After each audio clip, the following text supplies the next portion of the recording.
Graças e paz, irmãos. Os irmãos podem se assentar.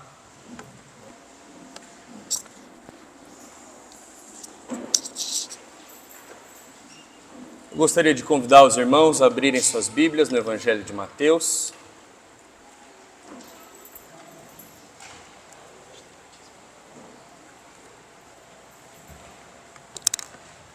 Mateus capítulo 5. E hoje nós vamos dos versos 38 até o 42, irmãos. Mateus 5, 38 a 42.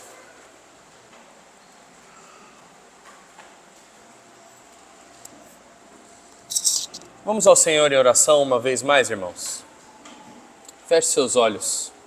Vamos falar com o Senhor. Senhor bendito Deus, te bendizemos por mais um dia do Senhor, por mais um domingo santo, o dia em que o Senhor reservou para estar com o seu povo em comunhão. Nós pedimos, Senhor, que a tua palavra possa servir como lâmpada para os nossos pés e luz para os nossos caminhos, por meio da iluminação do teu Espírito nessa manhã. Nós contamos com tua graça, contamos com o teu auxílio, necessitamos do Senhor. Sabemos, Senhor, que facilmente nos distraímos da tua palavra, facilmente nos distraímos da vida contigo, e por isso pedimos, aplica as verdades do teu Evangelho ao nosso íntimo, ao nosso coração, amarra os nossos afetos ao Senhor e nos ajuda a viver para a tua glória. Essa é a oração do teu povo e nós oramos em nome de Jesus Cristo, a quem amamos. Amém. Amém, irmãos. Mateus capítulo 5, e nós vamos ler a princípio apenas o verso 42. Mateus 5, 42. Assim diz a palavra de Deus, ouça com fé.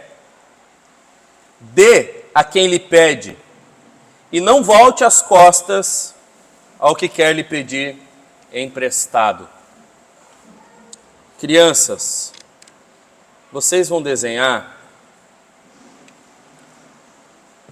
duas crianças implicando uma com a outra. Ou seja, o desenho que vocês vão fazer tem uma criança incomodando outra, ok?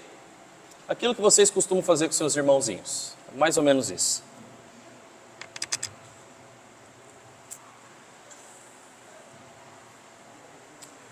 O romancista russo Dostoiévski escreveu em uma de suas obras, chamada Os Irmãos Karamazov, o drama da história conturbada de uma família de 3 filhos do mesmo pai, porém de mães diferentes. Eu sei que em tempos de romances do tipo Crepúsculo, ler os russos é um pouco mais difícil, mas irmãos, façam esse bem para a vida e para a alma de vocês. Leiam os romancistas russos. Dostoiévski, então, conta a história do grande patriarca da família, o senhor Fyodor Karamazov. E este homem é um sujeito do tipo mais grosseiro, imoral, ímpio e violento que você pode imaginar. Logo no seu primeiro casamento, ele teve um filho chamado Dmitri. Só que sua esposa morreu. Sua esposa faleceu e ele fez de tudo o que ele podia desde então para humilhar, destruir e acabar com a vida de seu filho mais velho, Dmitri, apenas uma criança nessa ocasião. Toda a trama se desenrola nesse drama dos 3 filhos que não se sentem amados pelo pai e também não se amam, porque não têm vida conjunta. A trama vai percorrendo então a vida dos irmãos Karamazov em seus relacionamentos conturbados com seu pai.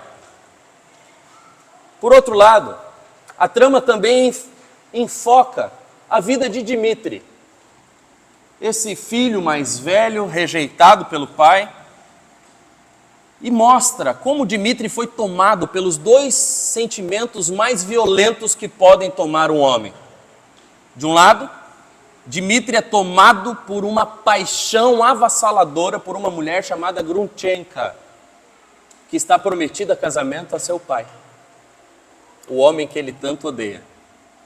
Por outro lado, Dmitri é tomado de um sentimento de vingança, porque ele não aceita que o seu pai seja tão cruel quanto é. Irmãos, nesses mais de 800 páginas do romance, acontece que um belo dia, ou melhor, uma bela noite, o patriarca Karamazov aparece morto em casa. Ele foi brutalmente assassinado. A grande questão é, quem teria matado Karamazov? O resultado final vocês devem imaginar. Somente um homem tomado por desejo de vingança poderia matar o próprio pai. A pergunta que o romancista nos faz, mesmo que nas entrelinhas, é: será que em algum aspecto de nossas vidas, mesmo quando temos diante de nós um pai ímpio e maldoso, temos possibilidade de fazer justiça com as nossas próprias mãos? É moral aos homens buscar vingança a qualquer custo? É disso que Jesus vai tratar nessa manhã, irmãos. O que Jesus vai tratar no texto que temos posto diante de nós é a grande questão que sonda os nossos corações, que ronda as nossas vidas, no que diz respeito às nossas sedes insaciáveis de justiça própria. A nossa sede insaciável de fazer justiça com as próprias mãos, o nosso desejo de dar o troco na mesma moeda, a vingança. Jesus segue seus ensinos, corrigindo as formas farisaicas da interpretação, da aplicação da lei.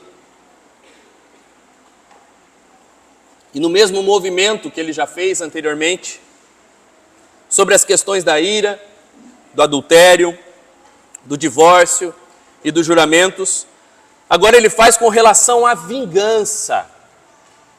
E nós veremos nessa manhã, irmãos, o convite de Jesus para que os seus discípulos não se vinguem, mas para que eles se sacrifiquem para vencer o mal. E nós veremos isso em primeiro lugar quando Jesus nos faz um convite ao amor. Isso nós vemos do verso 38 até o verso 39, parte A. Em segundo lugar, nós veremos Jesus pintando diante de nós quadros do amor prático. E nós veremos isso nos versos 39b até o verso 41. E por fim, nós seremos guiados por Jesus até a generosidade amorosa que ele espera de seus filhos no verso 42.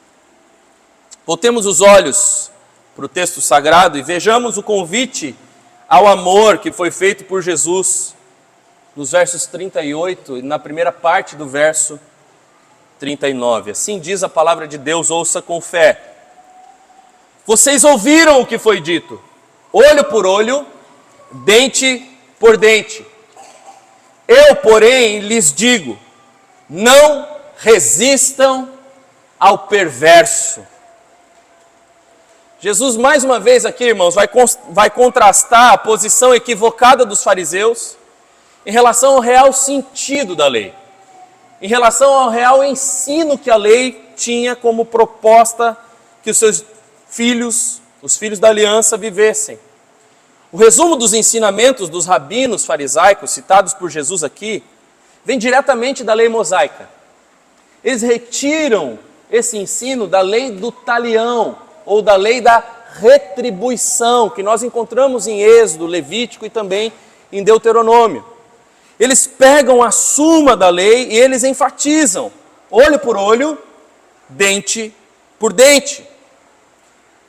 A coisa mais importante que nós precisamos fazer nesse momento, porém, é determinar qual era o uso dessa lei dentro de seu próprio contexto, para nós percebermos como os fariseus tinham distorcido o real sentido da lei. Ora, se eles estão pegando a suma da lei, de alguma maneira, a lei ensinava isso. A questão é, como a lei ensinava isso?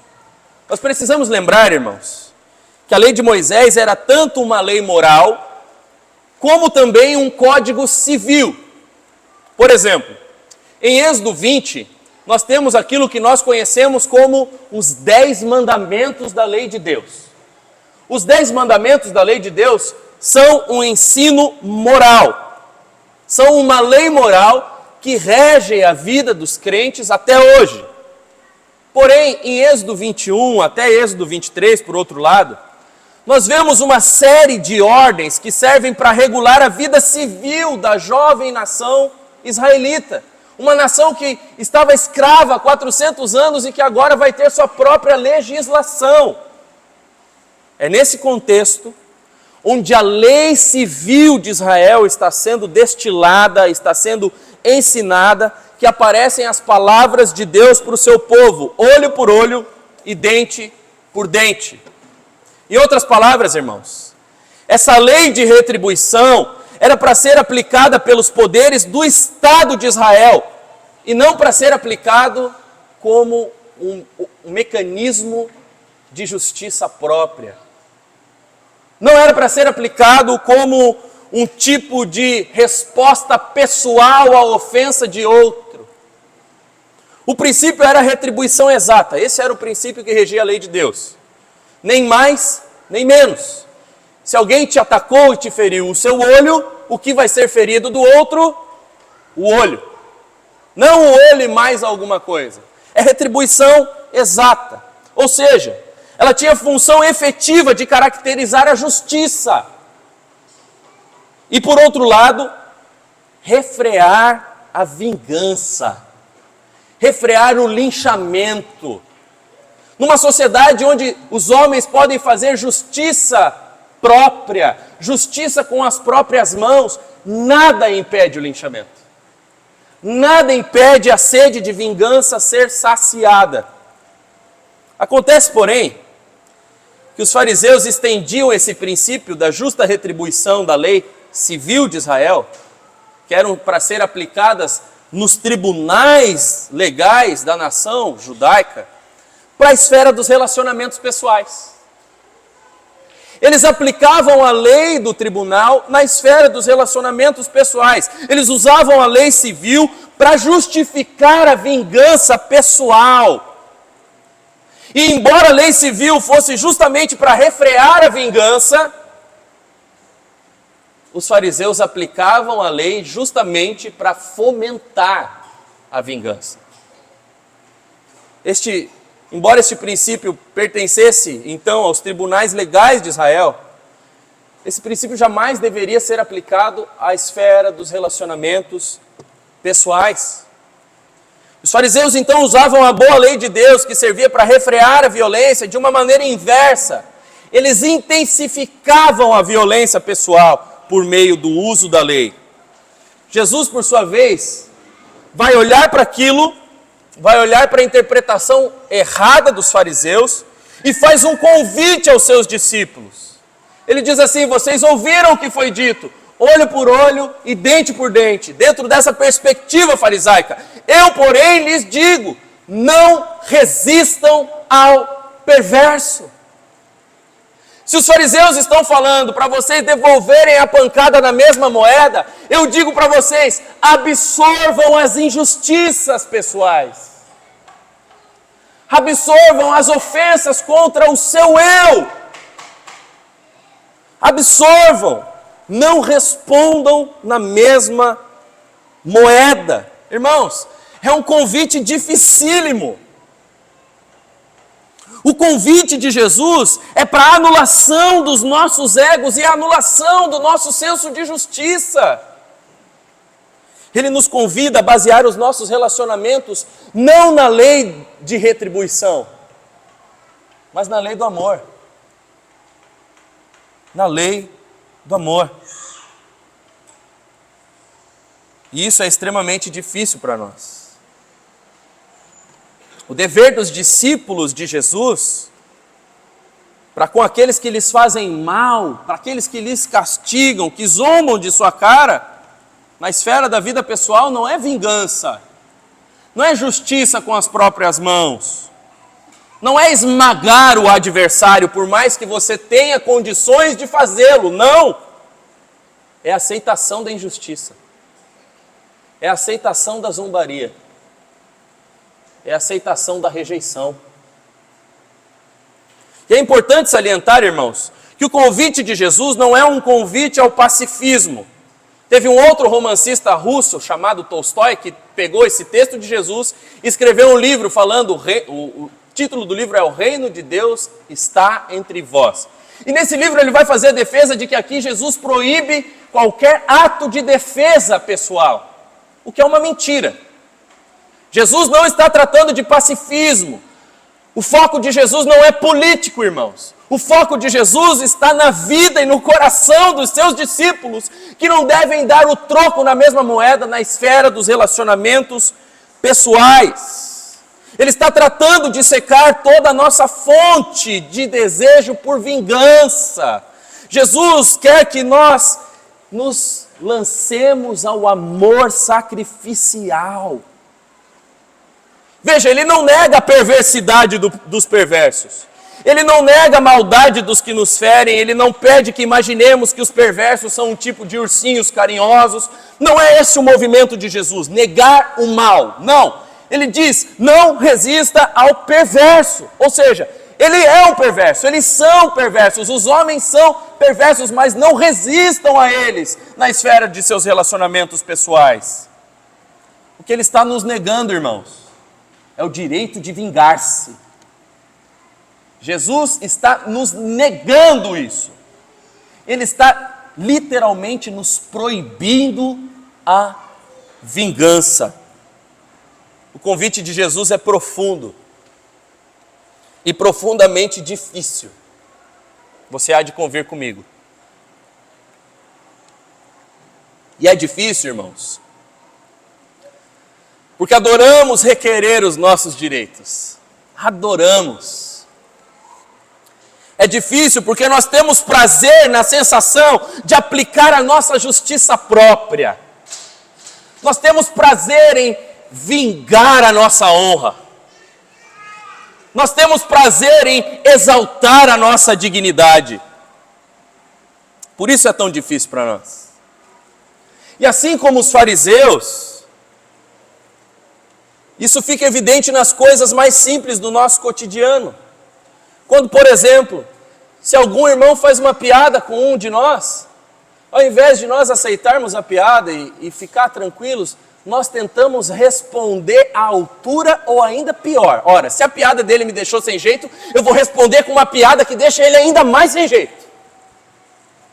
Se alguém me fecha no trânsito, eu dou um jeito de fechar a entrada para a pessoa lá na frente, só para ela ver e ter o mesmo sentimento que eu tive.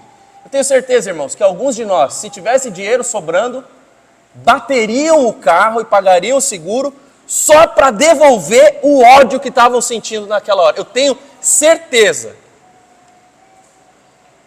A realidade, irmãos, é que nós somos sedentos por vingança. Sedentos. O nosso desejo de vingança é muito mais presente em nossas vidas do que nós percebemos. Dos nossos casamentos, irmãos. Muitas vezes nós ouvimos coisas que não gostamos do nosso cônjuge e respondemos na mesma moeda ou até em medida superior, só para sairmos por cima. Porque nós queremos vencer. Porque nós merecemos vencer. Porque nós precisamos ser vindicados. Porque nós queremos ser justificados. Porque nós queremos que a justiça seja feita a qualquer custo. Você consegue perceber como isso deteriora os nossos relacionamentos? Isso deteriora o relacionamento de marido e mulher, de pai e filho, de irmãos na igreja, de colegas de trabalho. A nossa vida é deteriorada por nosso desejo terrível de vingança. A verdade, irmãos, é que nós nos deliciamos quando estamos nos vingando. Nós nos deliciamos. O convite de Jesus para nós, no entanto, é um convite ao amor. É um convite ao amor, não o amor proposto pela cultura, não o amor proposto nas novelas da televisão, não o amor proposto pelos influencers digitais de internet, não. É o amor proposto no Evangelho. O convite de Jesus ao seu povo é um convite ao amor do Evangelho. Os paradoxos do Evangelho devem estar sempre diante dos nossos olhos. No Evangelho, irmãos, quem perde é quem ganha. No Evangelho, quem morre encontra a vida. No Evangelho, quem se humilha é exaltado. No Evangelho, nós não nos deixamos vencer pelo mal, mas vencemos o mal com o bem. Vejam, meus irmãos, o Evangelho é um fundamento perfeito para as nossas necessidades de reparação, pelas ofensas que porventura venhamos a ter sofrido. Isso porque o Evangelho nos afirma que o Criador de toda a terra se tornou criatura, que o Senhor do mundo se humilhou, que o doador da vida teve sua própria vida retirada. E tudo isso sem revidar. Tudo isso sem a sede de vingança, sem o desejo de esmagar os seus adversários. Irmãos, alicerçados no bendito do Evangelho, nós somos convidados a amar inclusive o perverso, convidados a amar inclusive aqueles que nos fazem mal, convidados a dispensar amor sobre aqueles que zombam de nós. E nós fazemos isso por meio do perdão. A forma que amamos aqueles que nos ofendem é perdoando e não dando na mesma moeda. Tendo feito esse convite, irmãos, chamando os seus discípulos ao amor, Jesus agora vai pintar quadros deste amor prático diante deles. E é isso que nós veremos a seguir. As crianças, porém, vão seguir o desenho e elas vão fazer, numa outra parte da folha, agora essas duas crianças ajoelhadas, orando juntas.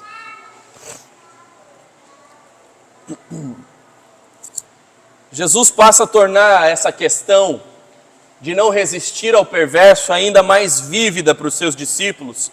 E ele faz isso por meio de algumas ilustrações, por meio de alguns quadros que ele pinta diante dos olhos de seus discípulos. É o que nós vamos ver nos versos 39, 40 e 41. Por favor, acompanhe o texto.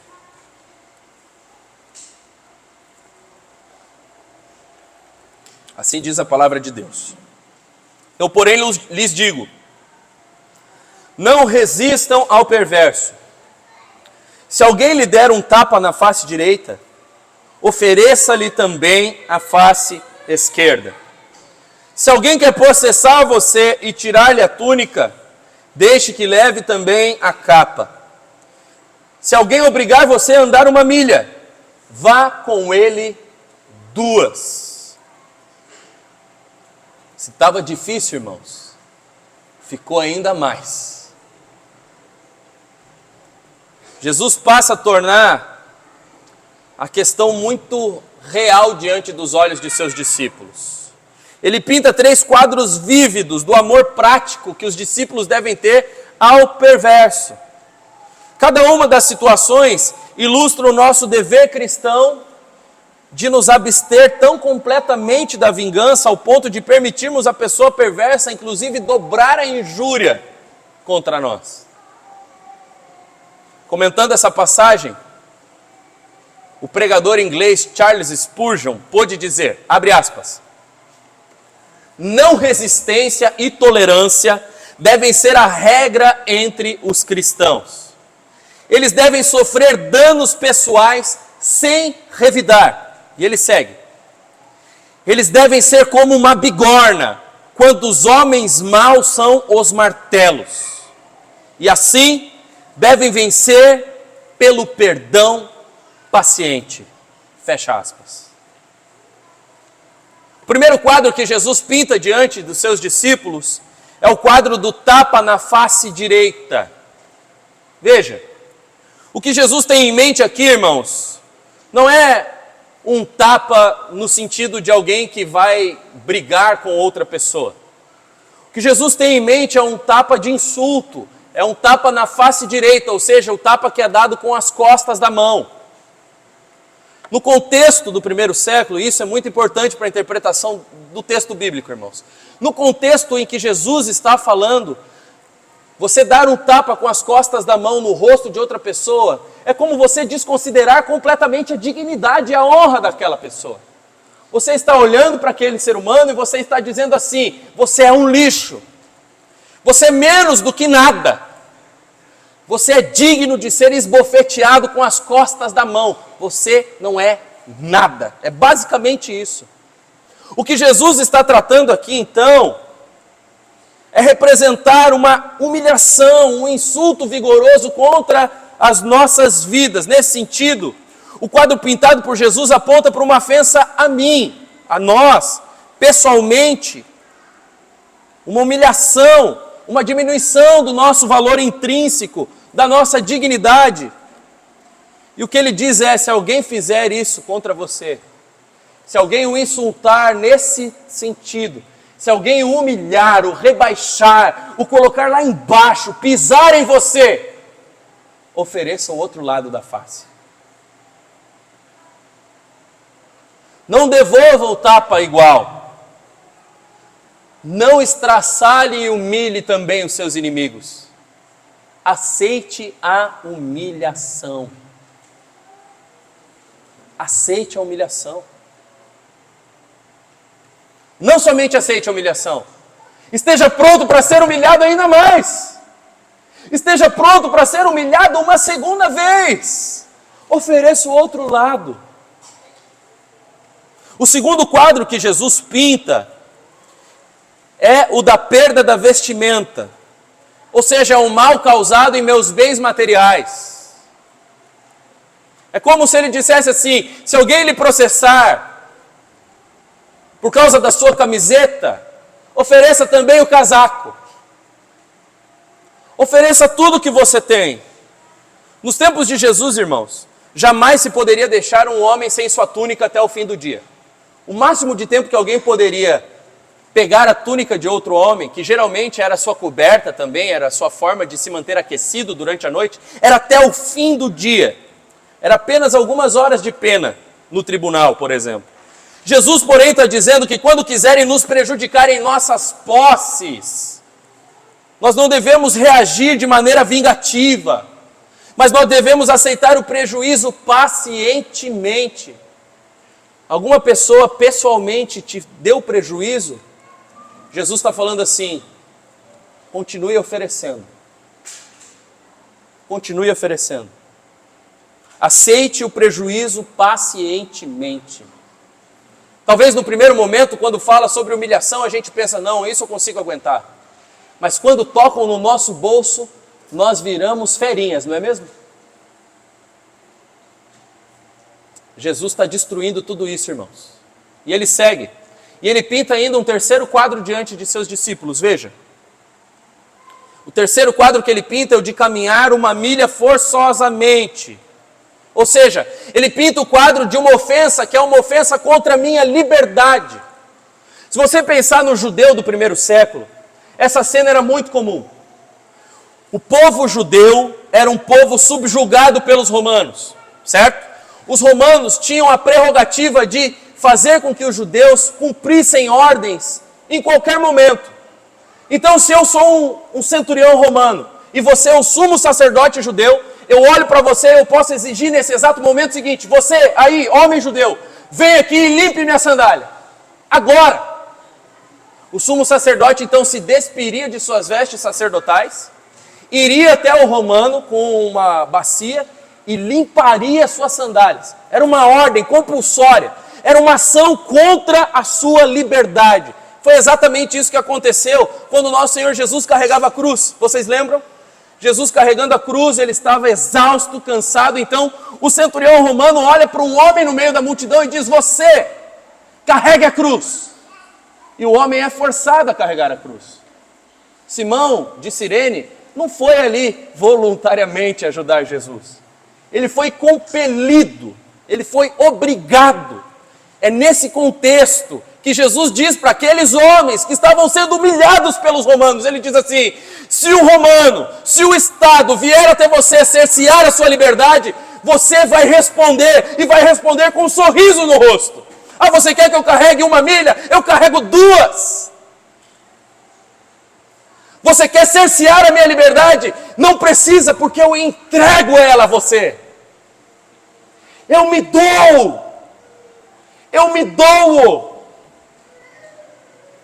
Eu faço de mim livre, mesmo você tentando me fazer escravo. Você consegue perceber, meu irmão?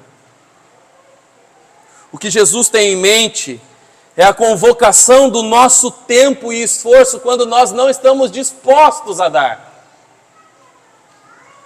É a convocação do nosso tempo, do nosso esforço, quando nós não nos voluntariamos para uma tarefa. Se isso nunca aconteceu com você na igreja, meu irmão, alguém está fazendo alguma coisa, passa a ver você meio desocupado assim, fala: meu irmão, vem aqui me ajudar a carregar essa mesa. Você nem queria, você só vai porque é ruim falar não. E Jesus está tratando dessas coisas, é um golpe frontal em nossa liberdade. O que está em jogo aqui, irmão, segundo Jesus,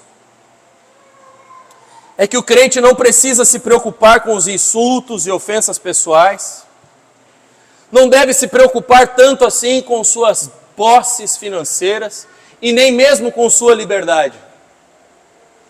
É disso que se trata, é disso que Jesus está tratando. Apesar disso, é necessário que nós esclareçamos mais uma vez, que quando se trata de uma questão de honra e de justiça, de retidão e de verdade, o crente deve se preocupar e fazer o seu protesto. Jesus não está negando o protesto contra tiranos, irmãos. Jesus não está negando o protesto contra a maldade no mundo. O próprio apóstolo Paulo, quando se viu diante de uma situação em que o apóstolo Pedro estava vivendo em desacordo com o evangelho, Paulo resistiu a Pedro. Ele protestou, ele falou: Pedro, nem tu vive como um judeu. Como é que tu quer que esses homens vivam? A questão é a esfera dos nossos relacionamentos pessoais. E eu ressalto isso mais uma vez. São nossas relações pessoais que Jesus está tratando. E isso é muito mais vívido para nós, porque nós somos seres relacionais, nos relacionamos o tempo inteiro. Sejam com nossos cônjuges, sejam com colegas de trabalho, seja onde estivermos. Mais uma vez, irmãos, Jesus não está defendendo o pacifismo. A preocupação de Jesus não é política. O que Jesus está tratando aqui é a nossa pessoalidade. O que Jesus está destruindo aqui são os nossos desejos sórdidos de justiça a qualquer custo. São os nossos desejos sórdidos de retribuição imediata às ofensas, a vingança que nós queremos, a nossa incapacidade de perdoar. É disso que Jesus está tratando aqui, irmãos. A grande questão levantada por Jesus é que seus discípulos não devem fazer de seus direitos uma razão para se vingar. Os discípulos de Jesus não devem fazer de seus direitos uma razão para vingança pessoal. E eu pergunto, como está isso na sua vida, meu irmão? Como está isso na sua vida? O desejo de vingança tem corroído o seu íntimo? O teólogo escocês Sinclair Ferguson, comentando esse texto, disse o seguinte, abre aspas: deixe que os insultos venham e reaja de modo a demonstrar que você não sinta a necessidade de impor retaliações. E ele segue: pois sua reputação está segura com Deus como filho. Como filho. Então reaja com graça, assim como Deus, seu Pai Celestial, reage com graça aos seus insultos.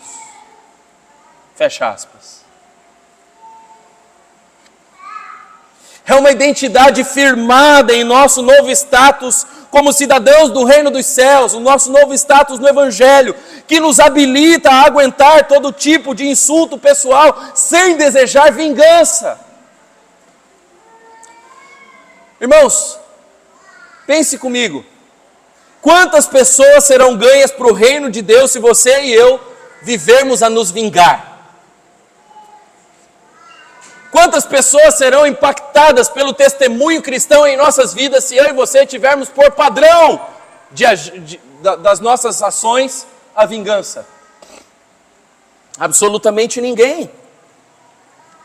Veja, Jesus está nos mostrando que vencer pessoalmente a batalha contra a perversidade do mundo passa por nossa negação e não por nossa vingança. É assim que se vence o mundo.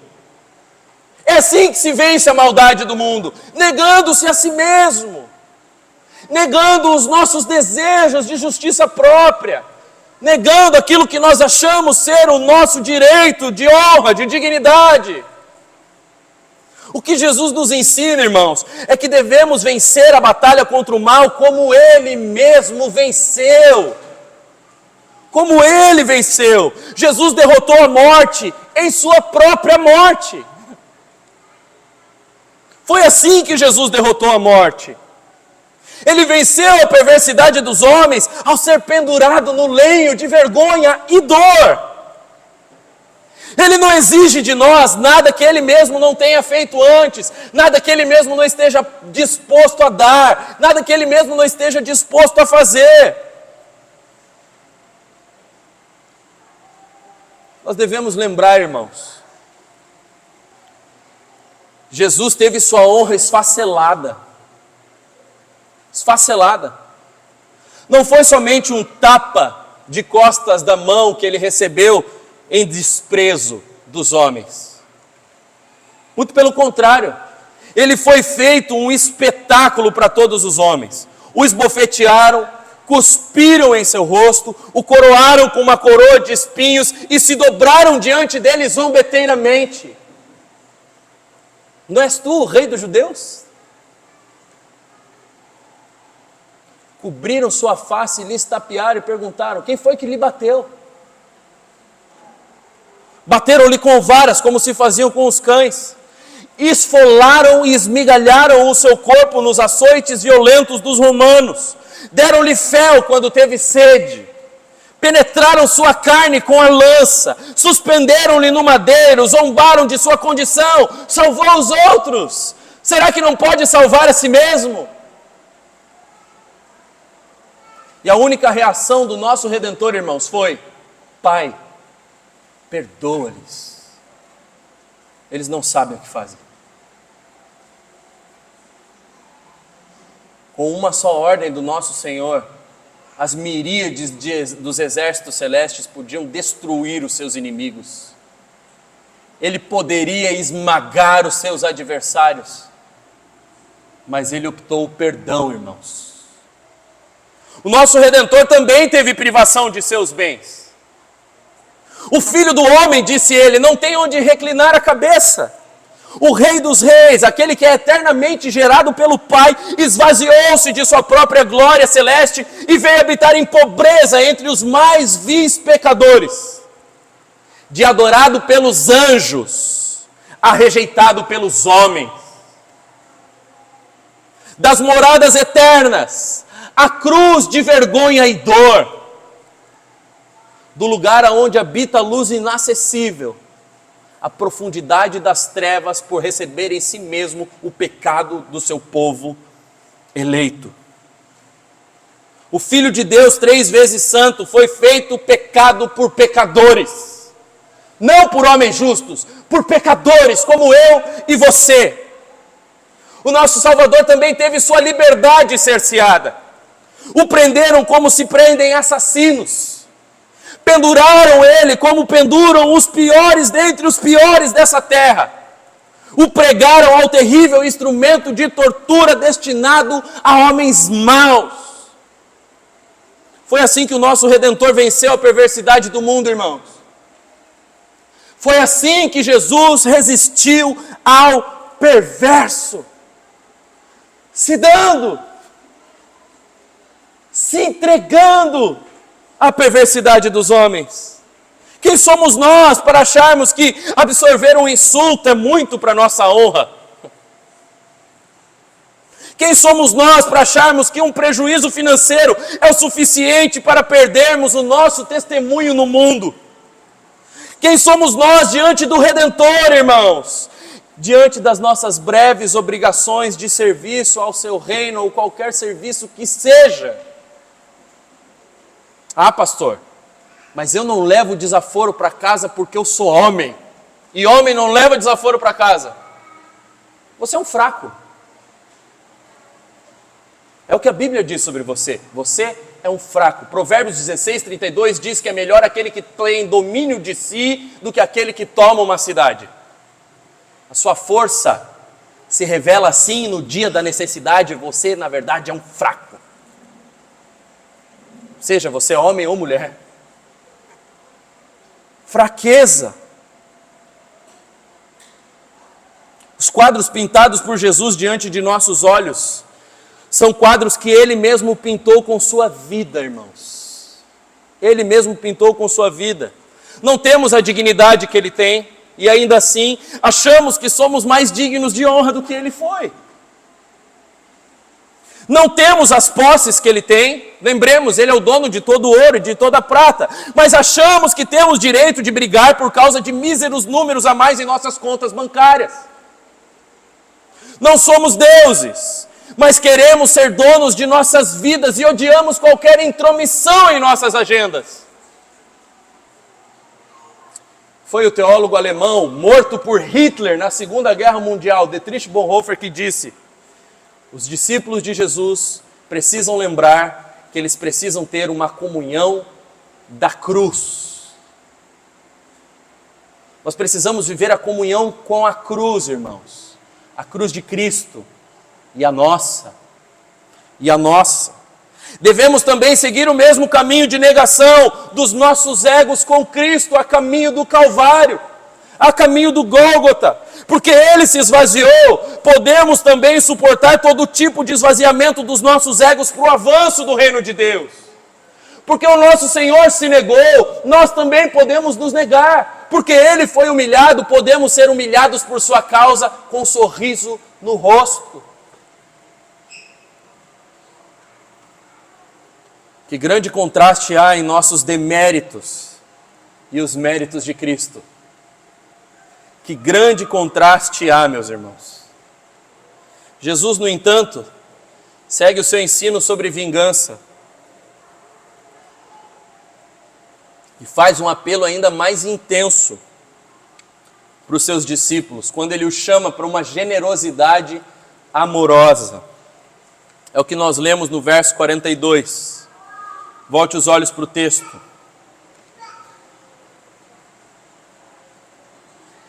Dê a quem lhe pede, e não volte as costas ao que quer lhe pedir emprestado.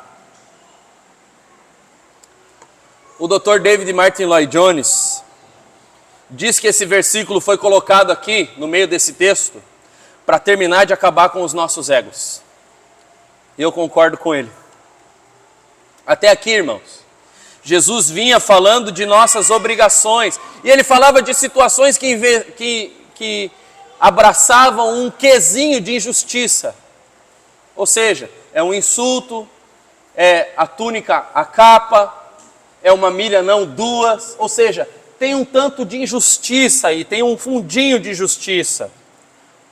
Ele fala que os cidadãos do reino devem vencer o mal com o bem, devem absorver os insultos, aceitar o prejuízo e se desprender até mesmo de sua liberdade em certo sentido. Mas aqui ele faz um convite à generosidade amorosa. Não é uma questão de obrigação, é questão de generosidade. É dar sem ressalvas, é doação voluntária, generosidade ativa.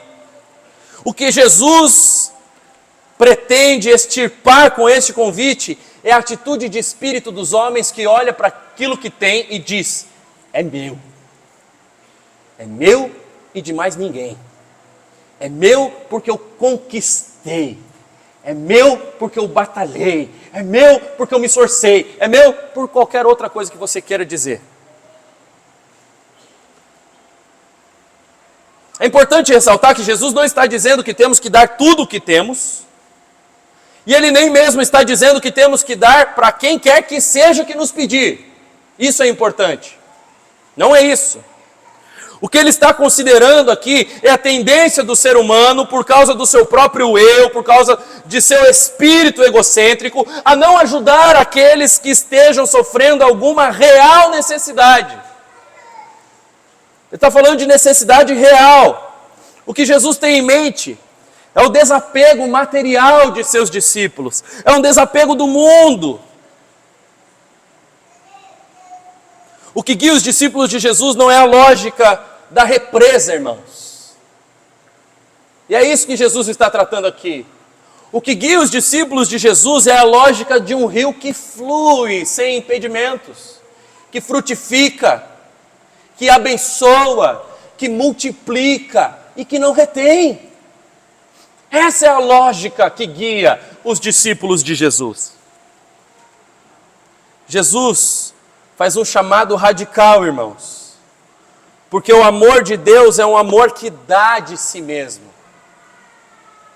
É um amor que dá de si mesmo a fim de ajudar e fortalecer aqueles que estão padecendo reais necessidades. E esse é o convite de Jesus. Nós somos convocados também a fazer o mesmo que Deus fez em Cristo Jesus em nossas relações pessoais. Você consegue perceber a profundidade disso, meu irmão?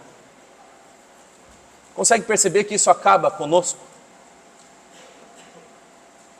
Isso acaba com o nosso senso de merecimento.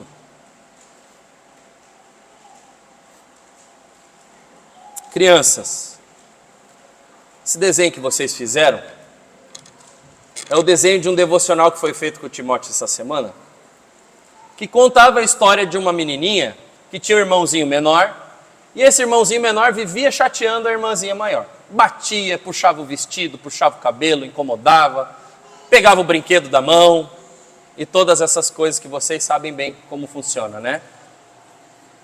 Mas o que essa menininha fez? Ao invés dessa menininha ir lá e bater no irmão, puxar e pegar o brinquedo da mão de novo, ela chamou esse irmãozinho para o quarto e orou com o seu irmãozinho, pedindo para que o Senhor Deus ajudasse o seu irmãozinho a mudar de atitude. E ajudasse ela a amar o seu irmãozinho, apesar daquilo que o seu irmãozinho estava fazendo. Então, crianças, em nossas relações, quando alguém faz mal para nós devemos orar para o Senhor Deus, para que o Senhor Deus ajude aquela pessoa que está fazendo mal para nós. E nós não devemos responder na mesma moeda. Se o seu irmão puxou o brinquedo da sua mão, você deixa ele ficar com o brinquedo. É difícil, né? Mas é assim que a gente tem que fazer. É isso que Jesus espera dos seus filhos. Veja, irmãos, o chamado de Jesus não é um chamado para todos os homens.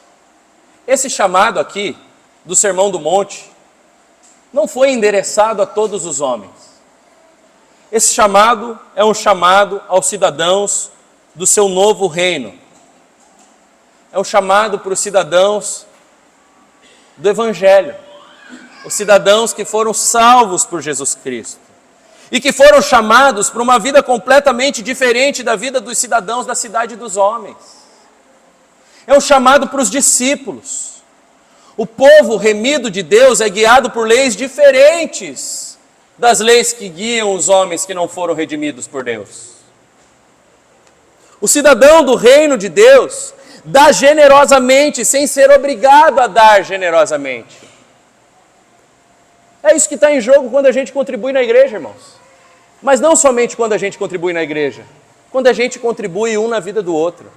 Nós somos chamados a dar generosamente, inclusive do nosso tempo, inclusive das nossas vidas, do nosso dinheiro, dos nossos esforços, inclusive da nossa intelectualidade. Nós somos chamados a dar até que doa. até que nós soframos por causa de tanto dar. Somos precedidos por Jesus quanto a absorvermos os insultos, as perdas, a doarmos generosamente. Nós temos um modelo. Jesus nos precedeu em todas essas coisas. Não é uma coisa nova, não é uma coisa estranha aos seus discípulos. Lembre-se, meu irmão, Jesus não foi obrigado pelo Pai a encarnar e sofrer a pena da cruz. Ele não foi obrigado por Deus Pai, como quem coloca uma arma na cabeça, a encarnar-se. Não, irmãos. Foi um ato de pura condescendência. Foi um movimento do Deus Trino, dando generosamente aos homens tudo de si mesmo, tudo de seus bens. Ele se deu em essência. Em Jesus temos o tudo de Deus. Não foi uma fração do que Deus podia nos oferecer. Não! Ele se deu. Não é uma pequena parte de suas dádivas. É tudo. Jesus é tudo de Deus, porque Jesus é Deus inteiro. Porque Jesus é Deus completo. É Deus se dando em sua missão de amor. É isso que temos em Jesus Cristo.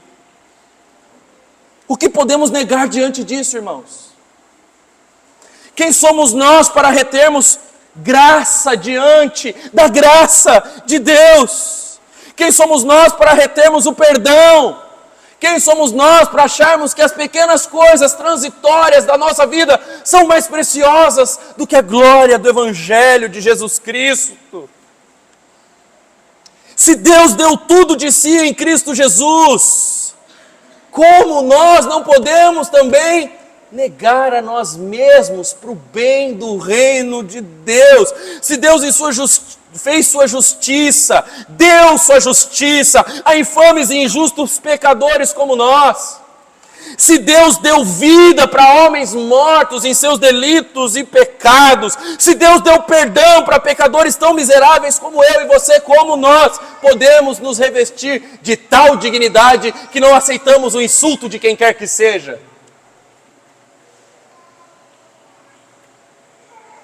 Então, ao sair daqui, meu irmão, para viver a sua vida neste mundo, lembre-se de sua redenção. Lembre-se de sua salvação. Você não foi salvo porque você é bom. Você nem mesmo merecia o sacrifício de Cristo.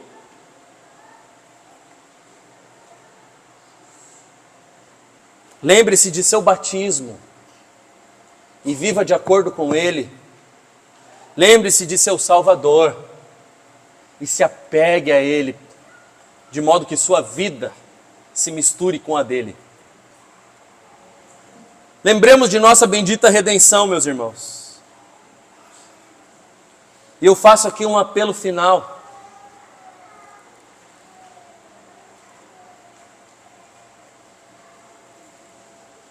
Lembremos por que nós participamos dessa bendita refeição. Lembre porque é que essa mesa é servida para nós, domingo após domingo.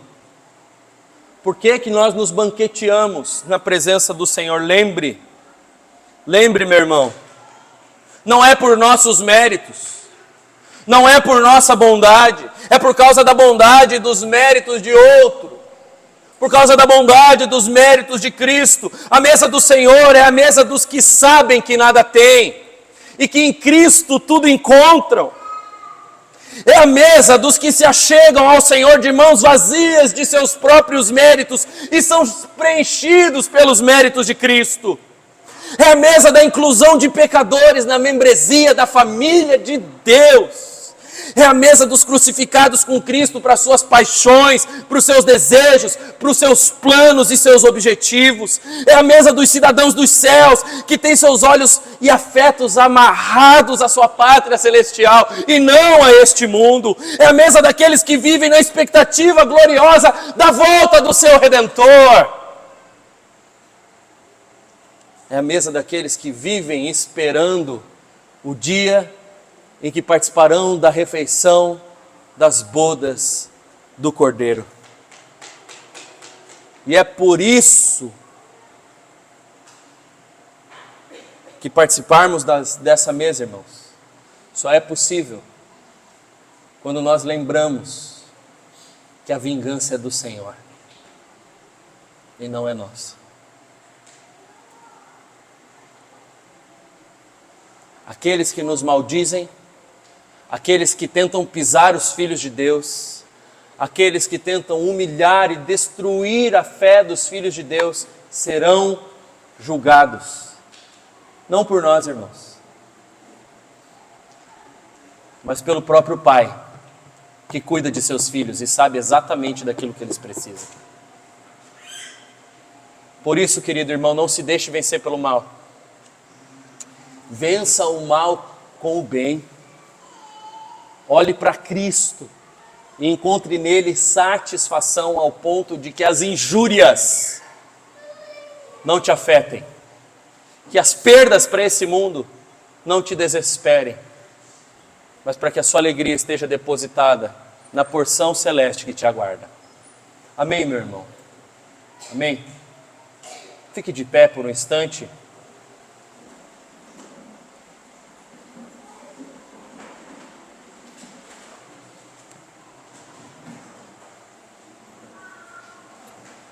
Vamos orar ao Senhor, vamos falar com o nosso Deus. Senhor, te bendizemos, te louvamos por tamanha graça na redenção.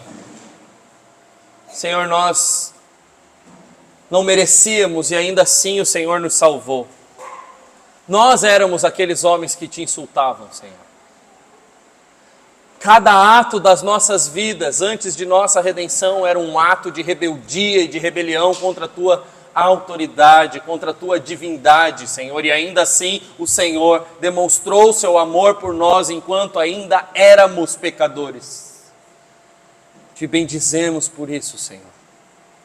E pedimos que o Teu Espírito nos ajude, Senhor, a vivermos nesse mundo como filhos do Senhor, como filhos do Evangelho, como homens que não devolvem na mesma moeda, que não se vingam por qualquer motivo, ou por nenhum motivo na verdade, que não resistem ao perverso, mas que se entregam apaixonadamente à causa do Evangelho. Ajuda-nos, Senhor, ajuda-nos. Nossa força é pequena, Senhor, nossa carne é fraca, nós cedemos facilmente às tentações, mas ajuda-nos a termos uma visão correta de nós mesmos. Ajuda-nos a percebermos, Senhor, que nós nem temos dignidade para requerermos dignidade dos homens. Ajuda-nos, Senhor, a reconhecer que o único digno de qualquer coisa que seja é o Senhor e não nós. Ajuda-nos, essa é a oração do Teu povo. No nome de Jesus que nós oramos. Amém e amém. Irmãos, lembrando aquilo que foi dito agora, a respeito da bendita mesa do Senhor. Convite do Senhor ao seu povo, aos eleitos de Deus, aos membros da família do Senhor, selados com o selo da aliança, que é o batismo. O convite do Senhor é para que nós nos banqueteemos em sua presença, nos banqueteemos em suas dádivas, nos banqueteemos na vida que Ele nos dá, apesar de nós. Lembremos, irmãos, pão e vinho são sinais e selos de uma realidade invisível, a realidade de que Deus está em Cristo Jesus, por meio da aplicação do Espírito, fortalecendo o seu povo para viver neste mundo mau. É isso que encontramos na mesa do Senhor. A bendita esperança de que habitaremos com Ele eternamente, por um lado, a bendita esperança de que Ele retornará, por outro, e a bendita certeza de que Ele está conosco. Ele continua dando de si, irmãos. Ele continua dando de si. Não perca isso de vista nem só por um momento em sua vida. Cristo continua dando de si para o seu povo. E quando participamos da mesa do Senhor, essa é a certeza que temos. Ele está dando de si para nós. E quando participamos da mesa do Senhor, somos fortalecidos, somos encorajados, exortados a um novo tipo de vida. Somos lembrados de que somos filhos amados, apesar de nós. E mais uma vez podemos firmar a nossa identidade na doce certeza de que somos filhos de Deus. Amém, irmãos? Amém? Eu vou convidar os irmãos a se servirem da mesa do Senhor. Todos os irmãos crentes no Senhor, batizados, podem se achegar à mesa e se servir. Como de costume, os homens servem sua família, as irmãs solteiras se servem, as irmãs viúvas se servem e podem vir de forma ordeira, vir se servir da mesa do Senhor. E daqui a pouco participaremos do sacramento.